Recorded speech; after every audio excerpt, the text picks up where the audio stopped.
Jose Rodriguez stepped carefully around the puddles dotting Jefferson Avenue, his mind wandering between quadratic equations and the distinctive sound of a misfiring engine. The October wind whipped through his thin jacket, but he barely noticed it anymore. His Uncle Miguel always said that focus was more powerful than comfort, and Jose had plenty to focus on. The worn Honda Civic passing by caught his attention, the subtle knock in its engine speaking volumes about worn piston rings. He smiled, remembering how just last weekend he'd diagnosed a similar problem for Mrs. Martinez's car. She paid him with a week's worth of homemade enchiladas, which had been a feast for him and his grandmother. His grandmother, Sofia Rodriguez, was the pillar of their small household. When his parents deployed overseas with the Air Force, she had stepped in without hesitation. "Your parents serve our country," she would say, "and I serve our family." Her strength showed in the long hours she worked as a hospital receptionist, in the way she kept their small apartment spotless, and in how she never let Joe see her worry about bills. The weight of his backpack shifted as he adjusted it, the single wrench inside clicking against his calculus textbook. It was his father's wrench, left behind like a baton in a relay race of responsibility. Jose carried it everywhere, a reminder of both his heritage and his potential. His teachers often questioned why he split his time between advanced placement classes and auto repair, but to Jose, they were two sides of the same coin. Both required precision, understanding, and the ability to solve complex problems. Uncle Miguel's auto repair became his second home after school. The shop wasn't much to look at from the outside: faded blue paint, a flickering neon sign, and perpetually dirty windows. But inside, it was where magic happened. Miguel had transformed the cramped space into an unofficial training ground for kids in the neighborhood. While other auto shops turned away curious teenagers, Miguel welcomed them, teaching not just about cars but about life. Walking past Martin High School's pristine football field, Jose watched the team practice. Some of his classmates had questioned his choice to spend afternoons under car hoods instead of chasing football scholarships. What they didn't understand was that every engine he fixed, every diagnostic he ran, was another step toward his own kind of future. His smartphone buzzed, a text from his grandmother. "Mio, don't forget to pick up milk." And Miguel called. "The Martinez car needs another look." Jose smiled, knowing his uncle was creating opportunities for him to earn extra money. The last few months had been tough, with his grandmother's hours cut at the hospital, but they managed. Pride kept him from mentioning the lunch money he saved by tutoring freshmen in math during his lunch break. The sound of jets overhead drew his eyes skyward. Somewhere, his parents were serving their country, missing his daily victories and struggles. His mother's last video call had been 2 weeks ago, her face tired but proud as he showed her his perfect score on the physics midterm. His father had sent an email yesterday, full of questions about the cars Jose was working on and jokes about how he'd better not get too good or he'd put Uncle Miguel out of business. Jose adjusted his route to pass by the small convenience store, mentally calculating how much change he had left from his tutoring money. The bell chimed as he entered, and Mr. Park, the elderly owner, greeted him with a warm smile. "Ah, my young mechanic, how's your grandmother?"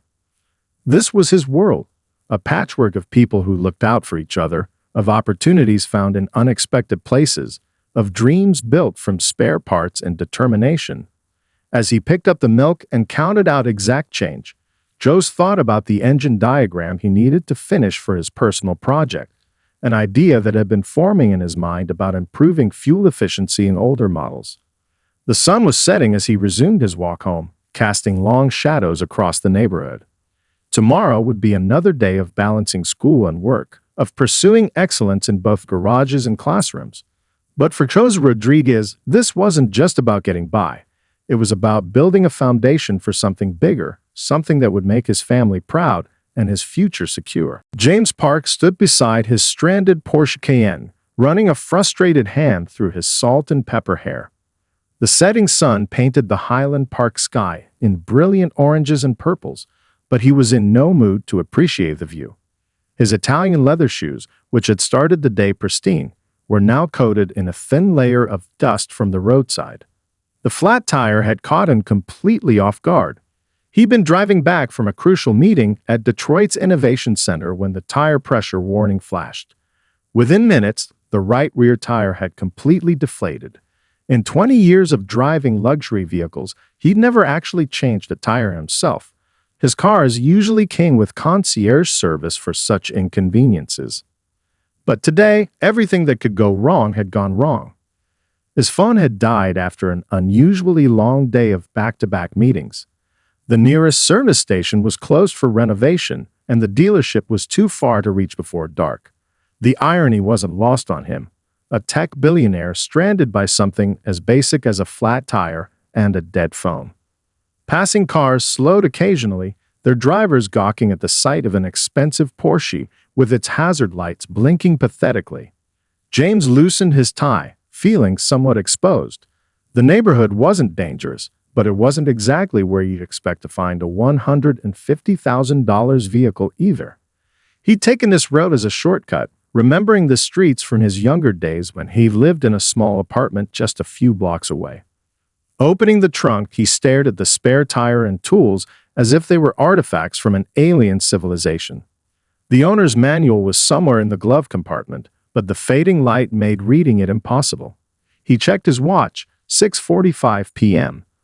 His dinner meeting with potential investors would have to be canceled, assuming he could find a way to contact them. A group of teenagers passed by, their laughter echoing off nearby buildings.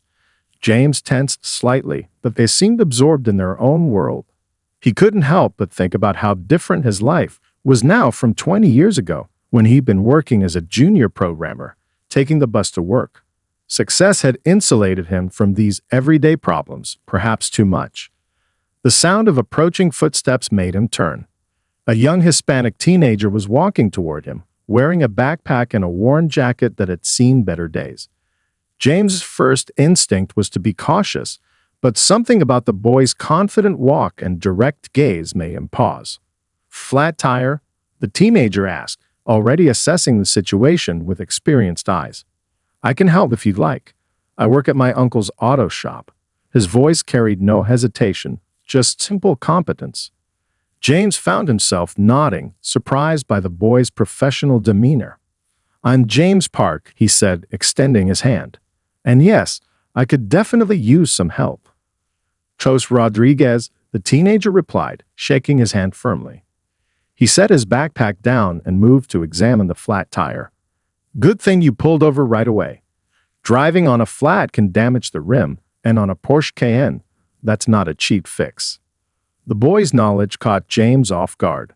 As Joseph began gathering the necessary tools from the trunk, he moved with the efficiency of someone who had done this hundreds of times. There was something familiar about his focused expression.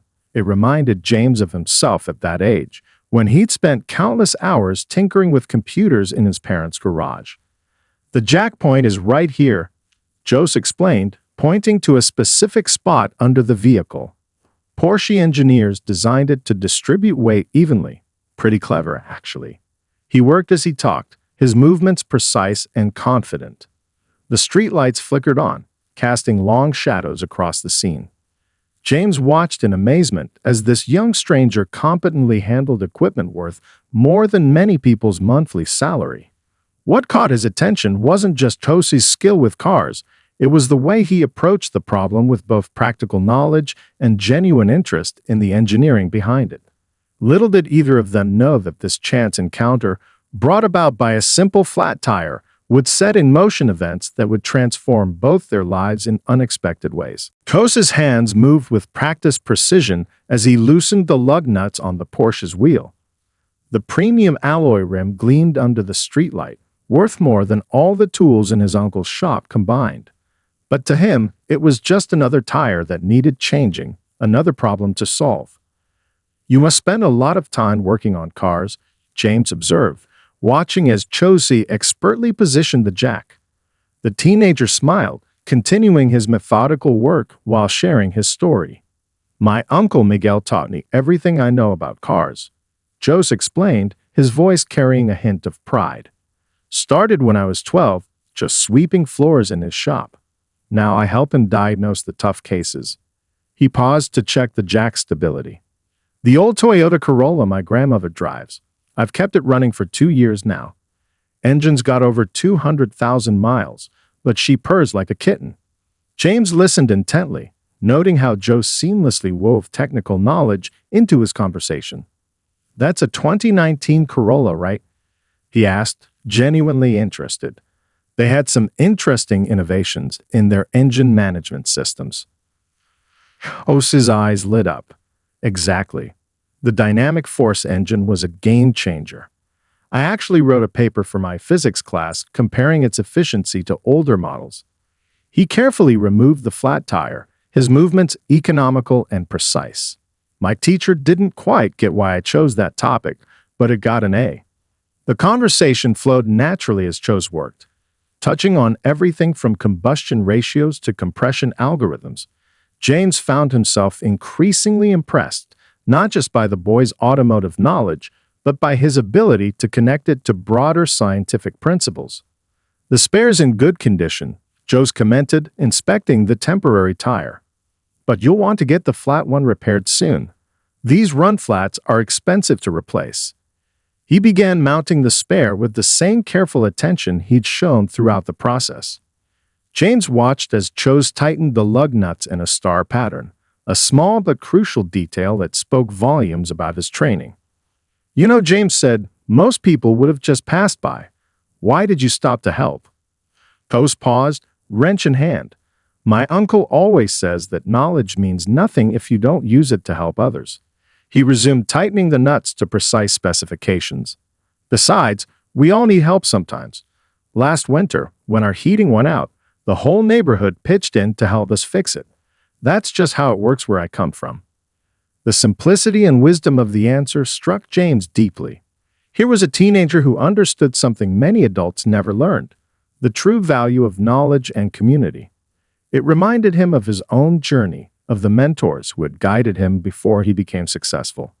As Joseph lowered the jack, he continued sharing his dreams. "I'm working on this idea," he said, his voice mixing excitement with slight hesitation. "It's about using sound pattern recognition to diagnose engine problems early. Like how doctors use stethoscopes, but with advanced algorithms to process the data." James' entrepreneur mind sparked to attention. The concept was innovative, a perfect blend of traditional mechanical knowledge and modern technology.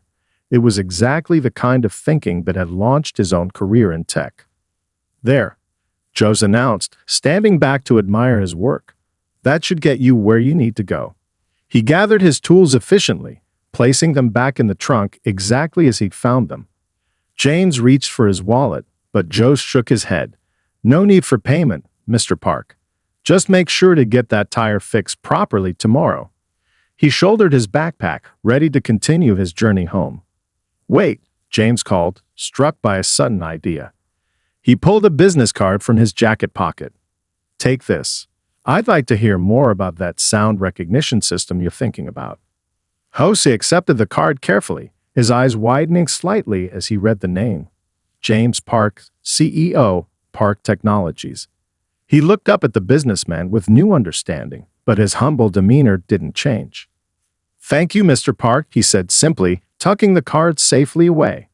"My grandmother's waiting for me to bring home milk, but maybe we can talk about it sometime." The morning sun streamed through the dusty windows of Uncle Miguel's auto repair, casting long shadows across the concrete floor. James Park's Tesla Model S looked almost out of place among the modest vehicles that usually filled the shop, but he'd made a point of arriving early. The previous night's encounter with Jose had left him intrigued, and he wanted to see where this young man's story began. Inside, the shop buzzed with activity. Jose stood at a workbench, surrounded by 3 younger students from his school. He was explaining the intricacies of a timing belt replacement, his hands moving expressively as he pointed out wear patterns on the old part. The kids hum on his every word, occasionally interjecting with questions that Jose answered with patient expertise. "You see this marking here?" Jose was saying, holding up the belt. "That's what happens when the tensioner starts to fail. If you catch it early, you save the customer hundreds in potential damage." He looked up, noticing James in the doorway. His expression registered surprise, but he maintained his composure. Uncle Miguel emerged from his office, wiping his hands on a red shop rag. He was a sturdy man in his 50s, with kind eyes and calloused hands that spoke of decades of honest work. "Welcome to Miguel's," he said warmly, extending his hand. "Joe's told me about last night. We don't get many CEOs in here." James shook his hand, noting the firm grip. "Your nephew has quite a talent," he replied, watching as Cho's returned to his impromptu teaching session. "But I'm more interested in what I'm seeing right now. You're running more than just an auto shop here." Miguel's eyes softened with pride. These kids need somewhere to go after school, somewhere to learn something useful. He gestured around the shop. Some of them have tough situations at home. Here, they could be part of something good. Ho started just like them. Now he's teaching others. The businessman observed as Josie helped one of the younger boys adjust a torque wrench, explaining the importance of precise measurements. In the corner, a girl who couldn't have been more than 14 was carefully diagnosing an electrical problem using a multimeter, her face scrunched in concentration. "How do you manage all this?" James asked, genuinely curious. The equipment, while not state-of-the-art, was well-maintained and professional grade. Miguel shrugged. "We get by. Local businesses donate some tools. I teach the kids to repair and maintain what we have. Coase helps a lot. He's good with computers, keeps our diagnostic systems running even though they're older models." As if on cue, Jose's voice carried across the shop. "Remember, the computer gives you data, but you have to understand what that data means. Cars are like puzzles, numbers and mechanics working together."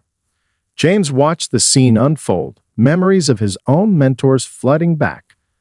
20 years ago, someone had taken a chance on him, seen potential where others saw just another kid with big dreams. Now, standing in this humble shop, he recognized the same opportunity. "What if," James began slowly, "we could upgrade your equipment, provide proper diagnostic tools, maybe even some basic coding stations? These kids are learning more than just auto repair. They're learning problem-solving, engineering principles." Miguel studied him carefully. "We're not looking for charity, Mr. Park. Everything here, the kids earn through hard work." "Not charity," James corrected. "Investment. In talent, in future innovation." He nodded toward Josie, who was now helping the girl with her electrical diagnosis. "Your nephew talked to me about sound pattern recognition for engine diagnostics. That's the kind of thinking that builds futures." The old mechanic's expression shifted, understanding dawning in his eyes. "You're thinking bigger than just fixing cars." "I'm thinking about creating opportunities," James replied. "The same kind you're already creating here, just with more resources." He pulled out his phone, pulling up some preliminary notes he'd made after last night. "Let me show you what I have in mind." Miguel nodded slowly, a smile tugging at his weathered face. "Let's talk in my office." "Ho," said. He called out. "Come join us when you're done with that timing belt lesson. Mr. Park has some ideas we should discuss." Steam rose from 3 cups of coffee on Miguel's cluttered desk, mingling with the familiar sense of motor oil and fresh tamales that Miguel's wife had dropped off earlier. James sat across from Uncle Miguel, while Jose occupied the worn chair in the corner, still wearing his work apron. "Your concept," James began, addressing Jose, "about using sound patterns for diagnostics. Walk me through it again." His fingers traced the rim of his coffee cup as he listened intently. Jose straightened in his chair, his eyes bright with enthusiasm. "Cars talk to us," he explained, gesturing with his hands. "Every squeak, knock, and rattle tells a story. What if we could create a database of those sounds? Use machine learning to identify problems before they become serious." He pulled out a worn notebook filled with sketches and equations. "I've been recording engine sounds on my phone, trying to match frequencies to specific issues." James leaned forward, examining Josie's meticulous notes. The equations weren't just rough ideas.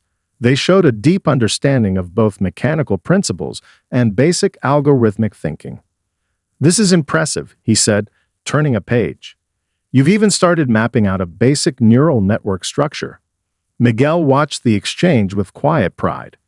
He taught himself coding from YouTube videos, he added, fixed our ancient diagnostic computer when nobody else could. Which brings me to my proposal, James said, placing his coffee down. I want to transform this space into something bigger. Not just an auto shop, but a true learning center. Modern diagnostic equipment, coding stations, proper tools, everything these kids need to bridge the gap between mechanical and digital skills. Jose's eyes widened, but Miguel's expression turned cautious. And what would you want in return, Mr. Park? James smiled, appreciating the directness. Two things. First, I want to mentor Jose personally on developing his diagnostic system. I think it has real potential. Second, I want to use this place as a model, show other communities how to combine traditional trades with modern technology. The office fell silent except for the distant sounds of work continuing in the shop. Miguel studied James carefully, years of experience having taught him to read people's intentions. The kids come first, he said finally. Whatever changes we make, this place stays a safe haven for them. Absolutely, James agreed. In fact, I want to expand what you're already doing. Offer stipends for the serious students, create internship pathways. These kids aren't just learning trades, they're developing problem-solving skills that could take them anywhere. Jose, who had been unusually quiet, finally spoke up. Could we really develop my system? Make it something real? James turned to him, seeing a reflection of his younger self in the boy's eager expression. With the right resources and guidance, absolutely. The automotive industry is changing rapidly. It needs people who understand both the physical and digital aspects of vehicles. Miguel stood, walking to the small window that overlooked the shop floor. The kids were still working, helping each other, learning. It was everything he dreamed of when he first opened his doors to neighborhood youth. How soon? He asked, not turning around. We could start the renovations next month, James replied. Have the new equipment installed before summer. I've already spoken with my board about creating a foundation to support similar initiatives. And the kids? Miguel pressed. The ones who come here now. We'll be the first to benefit, James assured him. Nothing changes about your open-door policy. We're just adding opportunities. Finally, Miguel turned back, a smile breaking across his face. Jose, he said, what do you think? Jose looked between his uncle and James, emotions playing across his features. I think. He started, then paused to gather his thoughts. I think this is bigger than just fixing cars. This could change lives. James nodded, understanding perfectly what the young man meant. That's exactly the point. Now he reached into his briefcase, pulling out a tablet. Let me show you the preliminary plans. I think you'll both have some good input on how to make this work best for everyone. The three leaned over the tablet, the afternoon sun streaming through the dusty window as the sounds of work, learning, and possibility filled the air around them. 3 months transformed Uncle Miguel's auto repair into something extraordinary. The worn concrete floors now gleamed under LED lighting, and rows of dual-screen computer stations lined one wall, while the repair bays featured state-of-the-art diagnostic equipment. But the heart of the place, the spirit of learning and community, remained unchanged. Jose stood at his workstation, surrounded by complex diagnostic equipment and 3 monitors displaying lines of code. His project, now officially named Engine Whisperer, had evolved from notebook sketches into a promising prototype. A small microphone array collected engine sounds while machine learning algorithms processed the acoustic signatures.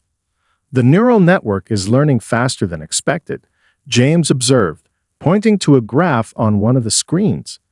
He'd been spending every Thursday afternoon mentoring Jose, watching the teenager's innovation take shape. Your decision to include vibration data alongside the acoustic inputs was brilliant. Jose nodded, adjusting some parameters in the code. I noticed that some engine problems create patterns you can feel better than hear. The accelerometers help catch those subtle variations. He pulled up another screen showing a 3D visualization of engine harmonics. We're achieving 92% accuracy in identifying minor issues before they become major problems. Across the shop, two younger students worked with Miguel on a hybrid vehicle, learning to navigate the intersection of mechanical and electrical systems. The space hummed with the energy of minds and hands working in harmony, exactly as James had envisioned. Your application for the Young Innovators Grant is looking strong, James mentioned, scrolling through the documentation Jose had prepared. The committee was particularly impressed by how you're planning to make the technology accessible to small repair shops. Jose smiled, remembering his roots. That's the whole point, isn't it? Innovation should help everyone, not just people who can afford luxury cars. He pulled up another window, showing a simplified version of his system designed to work with basic smartphones. We're calling this the community version, stripped down but still effective. The main shop door opened, and a group of students from the local community college filed in. Part of the center's expansion included partnership programs with technical schools, creating pathways for formal certification. Codes had become something of a local legend among aspiring tech students, proof that innovation could come from anywhere. Mr. Rodriguez, one of the college students, called out, "Could you show us how you implemented the fast Fourier transform in the acoustic analysis module?" James watched with pride as Cho smoothly transitioned into teaching mode, breaking down complex concepts into understandable pieces. The teenager had grown not just in knowledge, but in confidence, becoming a bridge between the mechanical and digital worlds. The key is understanding that every engine sound has a unique frequency signature, Jose explained, pulling up a spectrogram display. By decomposing these signals mathematically, we can identify patterns that indicate specific problems. His hands moved across the keyboard, bringing up examples from the system's growing database. Later, as the college students gathered around a test engine, James pulled Miguel aside. "Have you told him about the MIT scout who called?" Miguel's face broke into a broad smile. "Not yet. His grandmother wants to make it a special dinner announcement. Full scholarship. They're very interested in his project." "He deserves it," James said, watching Jose demonstrate a diagnostic procedure. "But something tells me he'll still be here every weekend, teaching and tinkering." "Of course he will," Miguel chuckled. "That's who he is. Speaking of which," he nodded toward a new group entering the shop, middle school students arriving for the afternoon coding club Jose had started. Jose immediately lit up, waving them over to the computer stations. "Today we're going to learn about sensor integration," he announced, his enthusiasm infectious. "By the end of the session, you'll understand how software can interpret physical data." James checked his watch, realizing he was almost late for a board meeting. But before leaving, he paused to take in the scene.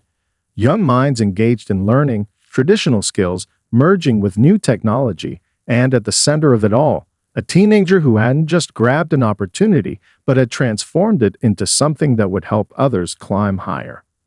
This was more than just a success story. It was a blueprint for the future. The Massachusetts Institute of Technology campus buzzed with pre-graduation energy, its historic buildings basking in the warm May sunshine. Inside the Computer Science and Artificial Intelligence Laboratory, Joe stood before a panel of professors and industry experts, presenting the final version of Engine Whisperer. The system now integrates data from over 100,000 unique engine recordings, Jose explained, his voice steady and confident.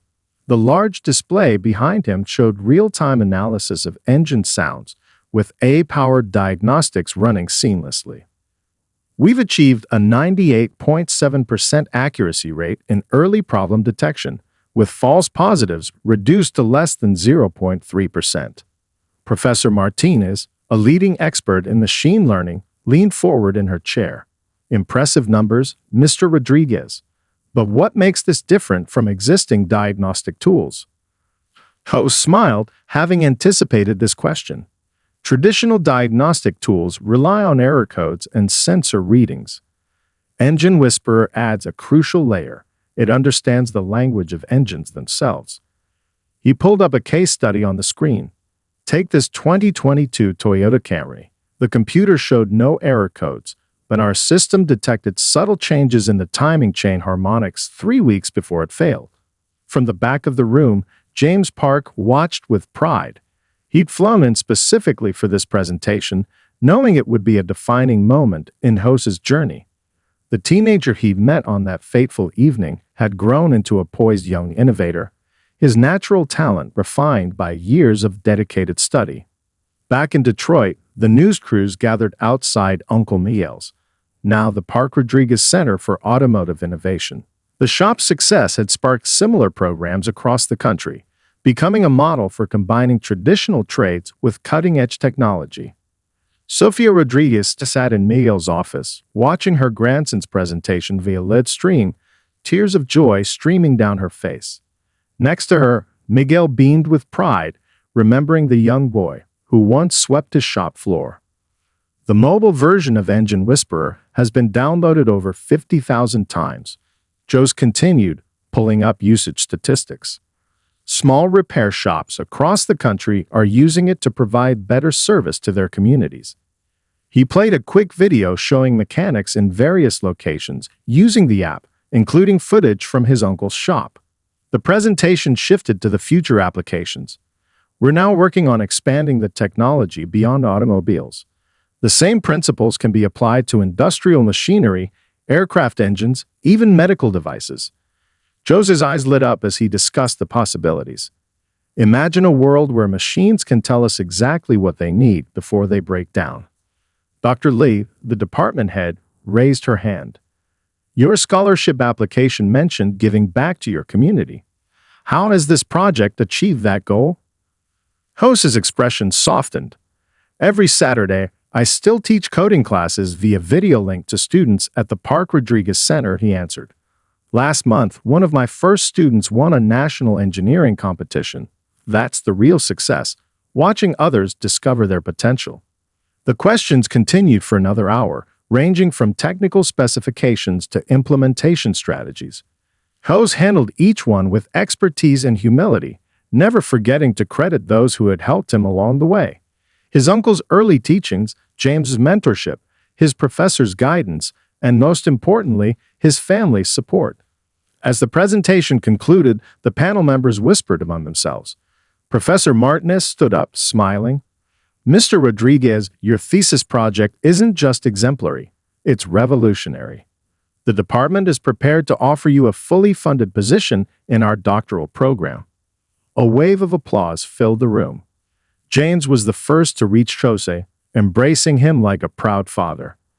You've done something remarkable, he said, not just with the technology, but with how you're using it to lift others up. Jose's phone buzzed with messages, congratulations from his parents, now stationed in Japan, his grandmother's emotional voice notes, and dozens of texts from students back at the center. Each message reminded him of the journey that had brought him here, from a chance encounter with a flat tire to the brink of a breakthrough innovation.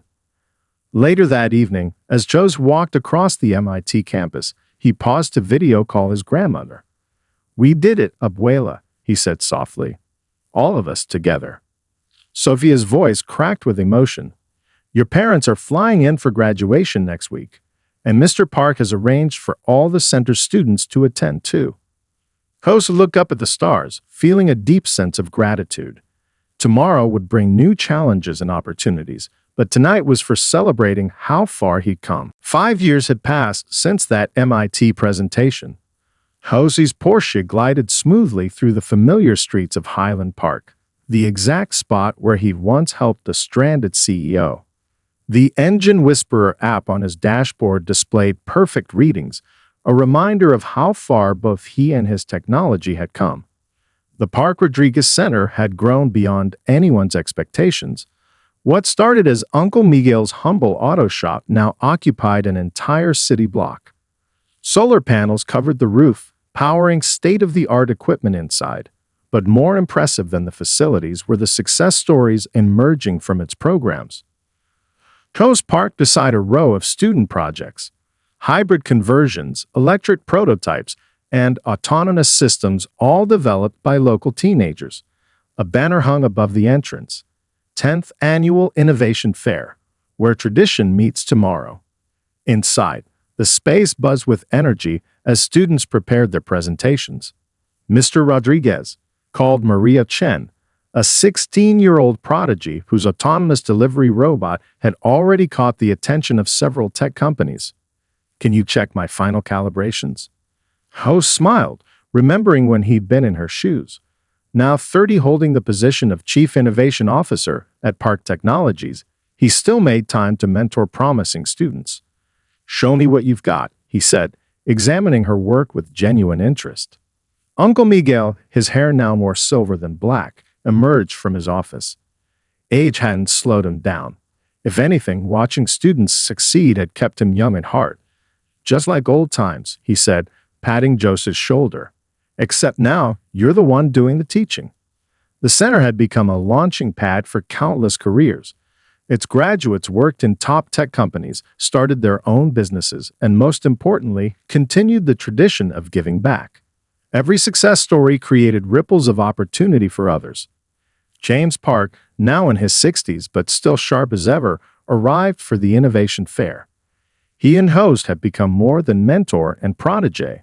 They were partners in pushing the boundaries of automotive technology. Engine Whisperer had evolved into a comprehensive predictive maintenance system used by manufacturers worldwide. "Your grandmother would be so proud," James said softly, knowing Sophia had passed away just last year. She had lived to see her grandson revolutionize an industry while staying true to his roots. The fair began with a ceremony honoring the center's impact. Host took the podium, looking out at faces filled with the same dreams he'd once had. 10 years ago, I stood where you are now," he began. "What I learned here wasn't just about cars or computers.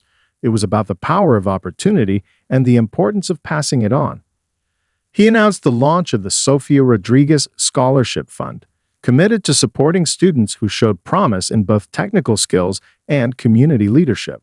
The first recipient would be Maria Chen, whose robot project exemplified the center's mission of combining innovation with practical application. After the ceremony, Jose walked through the workshop where it all began. The old tools still had their place alongside the new technology. Students gathered around engines, just as he once had, learning the fundamentals that no computer could replace. His phone buzzed, a message from his parents, now retired from military service. They had finally settled in Detroit, helping to establish similar centers near military bases across the country. The model that started here had gone national, creating pathways for thousands of young innovators. "Ready for the board meeting tomorrow?" James asked, joining him by the workbench where he'd first taught Jose about neural networks. "We're voting on expanding the program to 50 more locations." Host nodded, running his hand along the worn edge of the bench. "You know what I still remember most about that night you got the flat tire? Not the Porsche, not the business card, but how you took the time to listen to a teenager's ideas." James smiled. "Best investment I ever made." They walked together through the bustling center, watching the next generation of innovators at work. The sound of engines mingled with the clicking of keyboards, creating a symphony of progress. This was more than a success story. It was proof that sometimes the biggest breakthroughs start with the smallest acts of kindness. Outside, the Highland Park sun set on another day of possibilities, while inside, dreams continued to take shape, one student at a time.